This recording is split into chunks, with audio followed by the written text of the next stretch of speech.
Welcome back to the Crimson Chat, your go-to show for inspiring stories straight from the heart of the University of Kansas.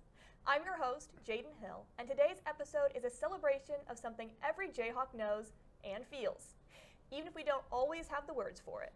Our guest today is Curtis Marsh, the author of KUphoria, a book that captures the history, traditions, emotions, and stories that make the University of Kansas more than just a campus. It makes it a community. Professor Marsh has spent decades connected to KU in a wide range of roles, and KUphoria reflects that lifelong relationship in a deeply personal way.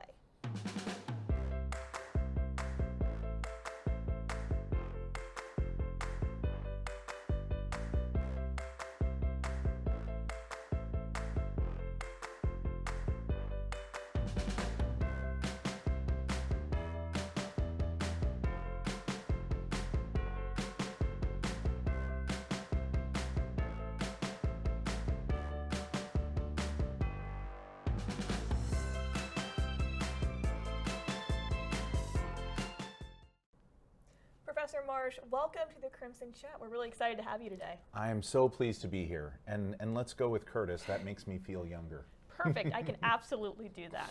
Well, before we dive into your amazing book, I'd like to get to know you as someone who is a part of this KU community.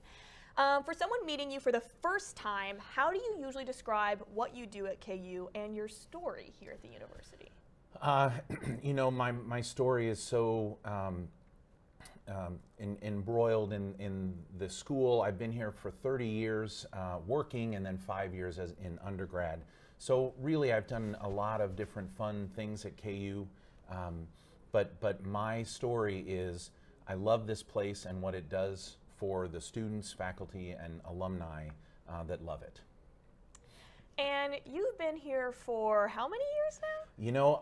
My freshman year, we won the basketball championship in '88. So I thought, how cool, we'll do this every year. And it took a little while, but so I've been working at the university for 30 years, and I've had literally 6 very, very different responsibilities. And what have those responsibilities been? I helped to start the KU Innovation Park out on West Campus. I think everyone should know what's going on West Campus. It's a little bit removed from especially the undergrad experience on Jayhawk Boulevard. We won't go through all 6, but I'll say half of my time here was spent with a program called KU Info, which really kind of deepened my love for the place and my understanding of it. Can you tell us your first memory of KU? I went to high school in Leavenworth, Kansas, and my senior year I was the drum major of the marching band. But what was super cool for me was that the KU drum majors came to my school and trained me as drum major of my band. And I just, I was starstruck. They were awesome. And so I just really started loving the idea of being connected to the school that way. Absolutely. And you play trumpet? I came here and played in the marching band for a year. I had a very, very small voice scholarship, so I was in the choirs all 4 years, and music was a big part of my undergrad experience. Awesome. And when did you decide to write this book? Wow. So the book, as you already mentioned, is just 60 stories about how our school is better than yours. And so the idea for that book has been absolute years, if not decades, in the making, but I really started powering through it when we all had to sit at home during COVID. Was there anything that really surprised you? Maybe one of the stories that really sticks out? The cover of the book has a photo of commencement 1950, and it's a really involved story. I'll give you the executive summary. Most of the people graduating in 1950 started in 46, the year after World War II ended. And so they were veterans of the war, or they had family members in the war, and the Campanile wasn't even opened yet. It was filled with scaffolding, they were still building it, but everyone congregated at the top of the hill on their way down for commencement, and they decided this is kind of our memorial. It's a memorial to World War II and the people that KU lost. And so they literally pushed the scaffolding out of the way and walked through it before walking down for commencement, and that is this picture is the origin story of a really cool tradition that, of course, is important today. You highlight something that I think is really special about your book, that it's a collection of stories.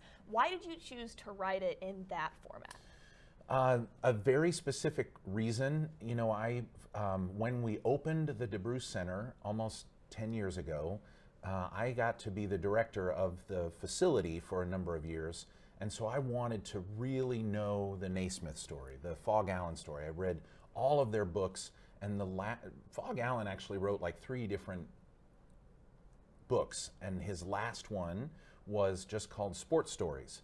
And as I'm reading it, it's like an unapologetic, I just thought of a story, I'm throwing it in the book. I don't care whether it's chronological or in a category. And I literally was like, this is how my book needs to be. So I appreciate Fog for giving me the motivation for the format of the book.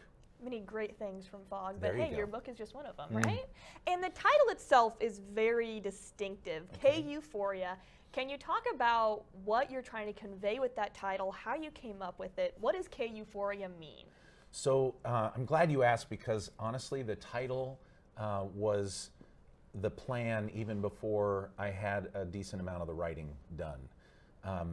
What I want people to understand, whether you're in school, out of school, thinking about coming here, great-great-grandparents came here, is that this is an extraordinarily special place. And that's hard to put into words, so I worked really hard at it, and my goal is for people to be in this state of euphoria when they know that they're a part of something special. So K-Euphoria was an easy choice. Wow, and I love that it's very distinctive in how you use KU's name. Is there any particular story in the book that you feel like really encapsulates this idea of K-Euphoria? So Jaden, I was really careful not to put too many Curtis stories in there. I mean, I have absolutely loved my time here. I used to get to do this show back when we started it in the Union and absolutely loved it. I have a special jacket that I wore for the show that I really should have worn today. But the stories for me are the ones that help people understand the magic of what happens while you are a student here. Perfect. So, I mean, that's not a great answer to your question, but it's the thing that I want people to get out of it the most is that we don't focus enough attention on how magical it is to come here as a kid and leave as a contributor to society and a professional adult. And your book really speaks to this idea of memories and belonging. What role do KU's traditions play in this book? So anytime that I get to talk to people who are here for campus visits or here for orientation, I tell them that every school you visit says that their history and their tradition are the best. And you'll hear that at KU as well. The only difference is that for us, it's actually true, right? And so we all want to be a part of something bigger than ourselves. And a school is a great way to feel that. So it's important that everyone who chooses to either be fans of this school or to come and get a degree from this school or even just be connected in some way, they need to understand how special this place is and how much better it is than all the others. So speaking of how great KU is, one of the things that I really like about your book is it spans a wide range of the history of KU. It talks about the joyful moments, it talks about the challenging times. How important was it for you to add in that range of KU? Ooh. So I like telling people that I am a historian cheerleader, and that I kind of feel like there aren't very many historians who are cheerleaders because they really have to dive into both the good and the bad for whatever stories, whatever field of study that they're in. I mean, KU, like all schools, has its challenges. Higher ed is in a tough spot right now and has to prove its worth to the country, the world. So yeah, I wanted to make sure that people didn't think I was coming at this with rose-colored glasses, and that there are plenty of challenges that we face as a school, and maybe that's an important message for students coming here, that you cannot expect everything to just be unicorns and rainbows. That you become a stronger person when you deal with the challenges and come out on the other side. I think that's really meaningful and a really cool way to add that maybe personal discovery or self-growth into a book that's about KU. It's about growth. Yeah. And speaking about KU's growth, how do you think KU's culture has changed over the years? So it has changed a lot. I mean, here we are in the beautiful entryway of Stauffer Flint with the William Allen White School of Mass Communication and Journalism, and boy, that's a long title.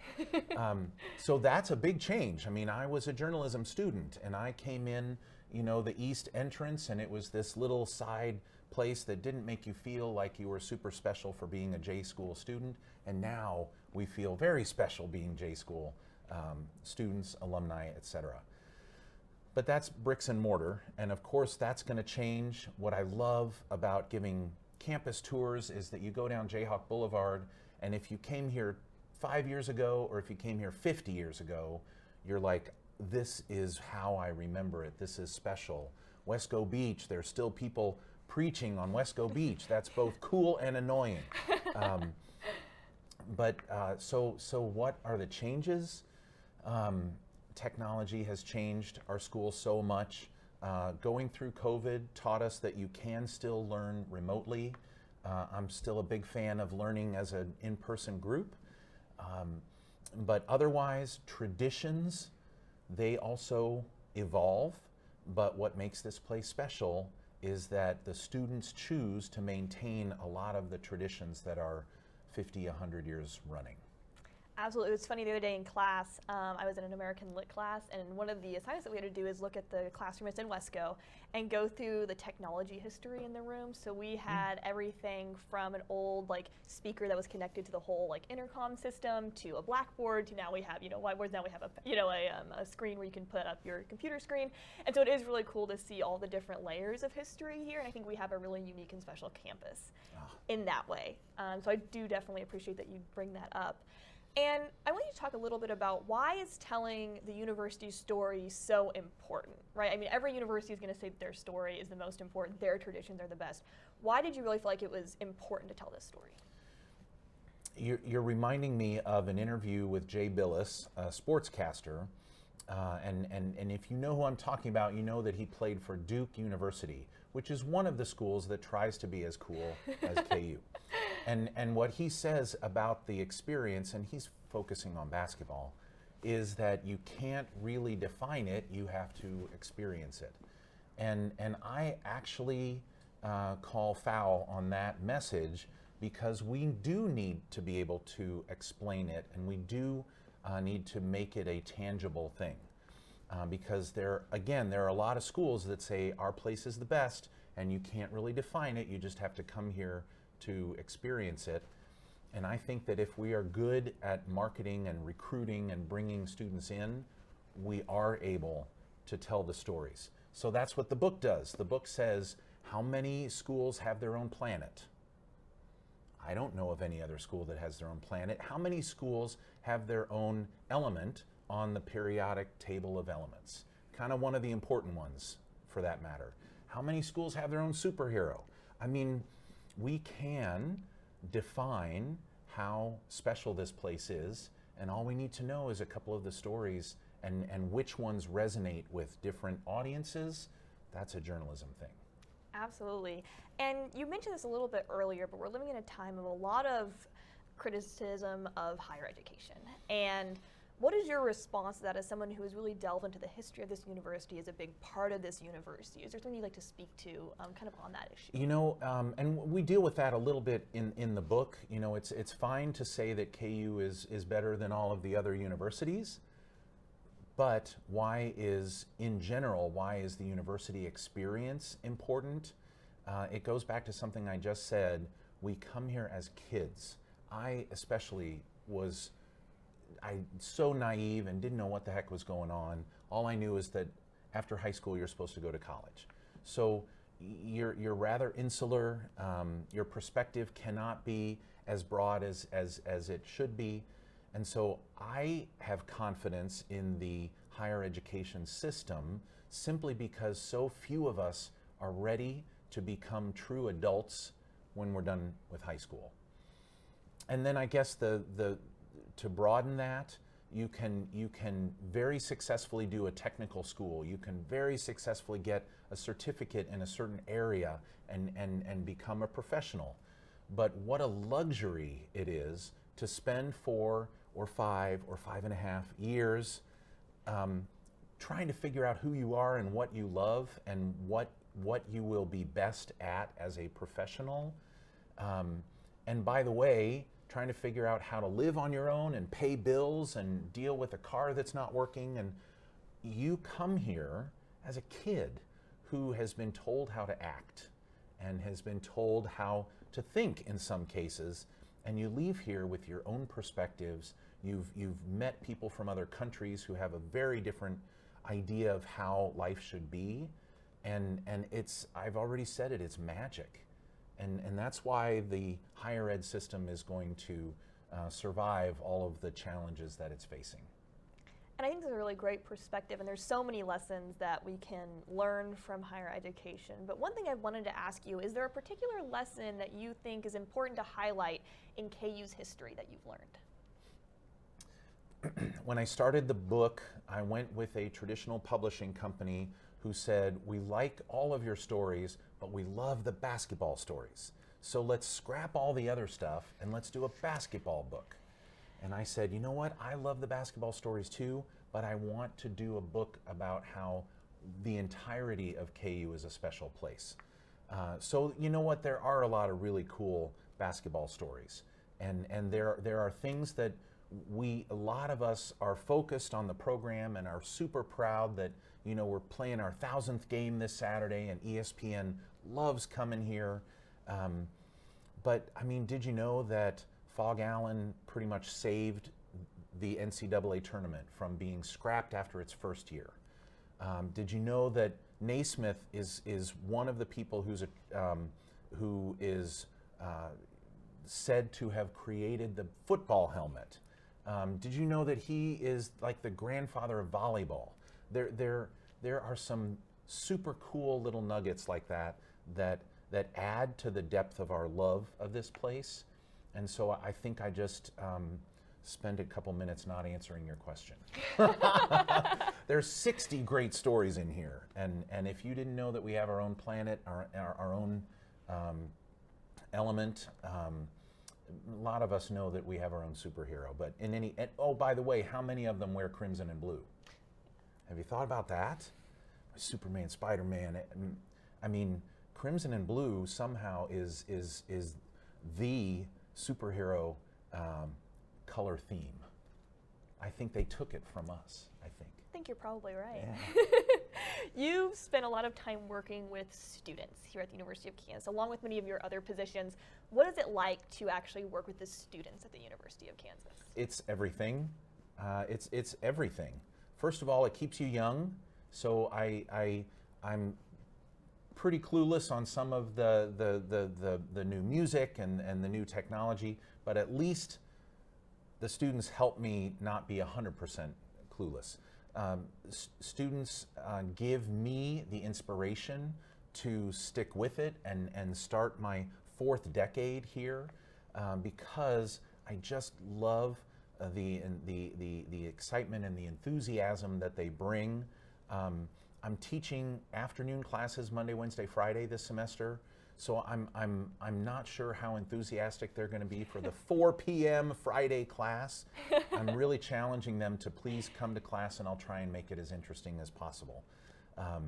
But really, it keeps coming back to this idea that when you come here, you are not yet a full version of yourself, and you know, I'm no spring chicken and I am still not a full version of myself, but how cool is it to watch people just blossom into a contributor to society, a working professional from what they were when they got here. And do you have any advice for students who may be feeling disconnected here at KU or may not feel like they're meshing? Is there anything that you can kind of give? It is, of course, the hardest part of coming to school, higher ed at least, because you are having to juggle classes, which are not easy. They're supposed to be harder than high school. You're juggling living on your own for the first time, making all of your own decisions. You get to decide whether you're going to that 4 p.m. Friday class or not. You're also dealing with roommates. What a hassle, but an important one. And I think a really good example is that so many classes require group projects. I didn't get to graduate from here until I did campaigns class. Big, huge semester-long group project. Some of us wanted to work harder than others. Some of us had a different direction we wanted to go. It's totally frustrating. But then you leave here and you get a job and discover that almost everything is a group project. So we are not preparing you for work if we don't ask you to deal with roommates, deal with electricity bills, deal with your schedule and fitting everything in and not screwing up on calc class because we're not going to cover this next week, we're going to move on. So there are going to be challenges. I think my message, and it's a selfish one, is if you feel like this isn't the right place for you, please make sure it's not simply your challenge in the transition to college student, because this is an awesome place, and I don't want you to leave. I think that's a really great piece of advice for a lot of those students who are feeling that way, and I definitely do feel like the transition is just a really hard time for everybody, and working through that is very, very important. An important question that I want to ask you, we've talked a lot about the history of KU and how important it is, but what do you feel like is going to happen in the future? How do you see KU evolving moving forward? We've already talked about how evolution in higher ed is a constant. What's beautiful about it is that you've got new people coming every year, and you basically have complete turnover every 4 or 5 years. So higher ed is used to evolving. One thing that KU has an advantage of is its foundation in history and traditions. So even those will, the history won't evolve, but the traditions will. And I think it goes back to this notion of if you finish here and you leave and you say, gosh, I love that place, I miss it so much, and then you come back and walk down Jayhawk Boulevard, it looks so familiar. And so not only do we want to be a part of something bigger than ourselves, but we would love to be a part of something that is still reminiscent of the time that we were fully involved in it. So again, your question was what is going to evolve? What if we actually minimize our focus on remote learning? That could happen once we've realized that it's a possibility, but maybe the depth of education is limited. I think we're going to see a resurgence of people coming to these buildings. There's a lot of focus for the J School for people to hang out in Stauffer Flint. There's a lot of focus for business, the B School for people to hang out in Cap Fed. And yet we've got the Union and we've got the Burge and we've got these great places for congregating. I remember one of my professors that was Greek philosophy said, campus comes from the word field, and education and curriculum is all about uniting, and none of us is as smart as all of us. So let's make sure that higher ed continues to be a place where we commune and learn from each other. And it's a little bit hard to do that if you're not in this setting. Absolutely. And do you feel like there is any misconceptions about KU that you would like to address? So that's an interesting point. Depending on who is critiquing the University of Kansas.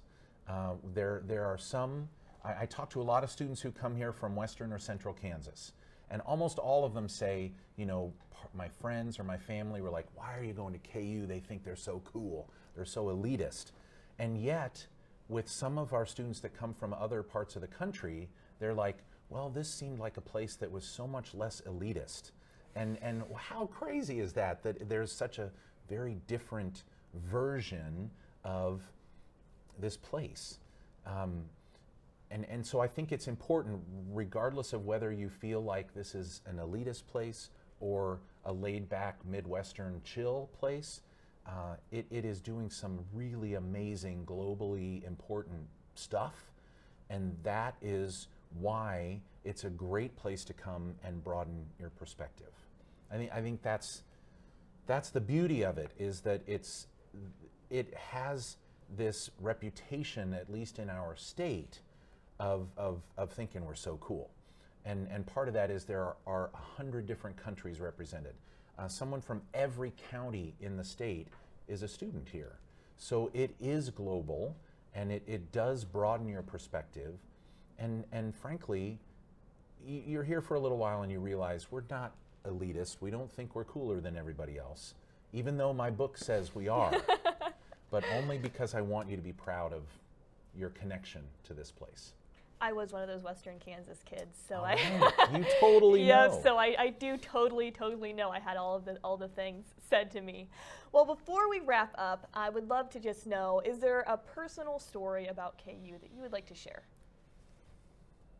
I mean, there's 30 plus years of them. This place is so amazing.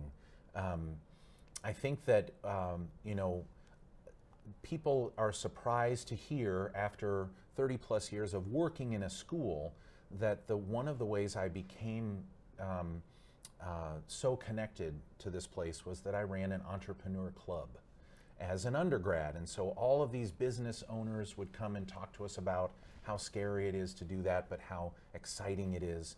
And so I actually ended up taking some of that entrepreneurial spirit and injecting it into the university and helping to start some of these cool programs and reintroducing KU Info onto campus. And now we've got a building that's going up just past the Chi Omega Fountain that is going to focus on entrepreneurship. And it's just so fun to see things like that kind of come full circle, because it's such a large place, it's hard to know what's going on. You and I talked about this earlier.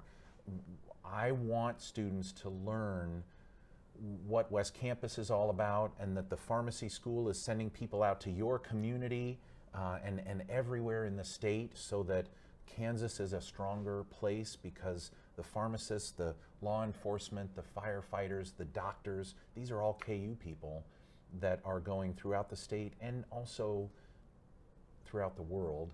So the Jayhawk Nation is a super strong group, and you get to be a part of it, and that's a thing of beauty. Well, Curtis, thank you so much for joining us today. It was amazing to sit down and talk to you, talk about your book. Again, the book's name is KUphoria. We'll have a link below if you would like to go check it out. I would highly encourage you to do so. And your work reminds us that KU is not just a place we attend, it's truly a place that we carry with us. And to our listeners, thank you for tuning in to the Crimson Chat. Don't forget to follow us for more stories that celebrate the people and ideas shaping the University of Kansas. We'll see you next time.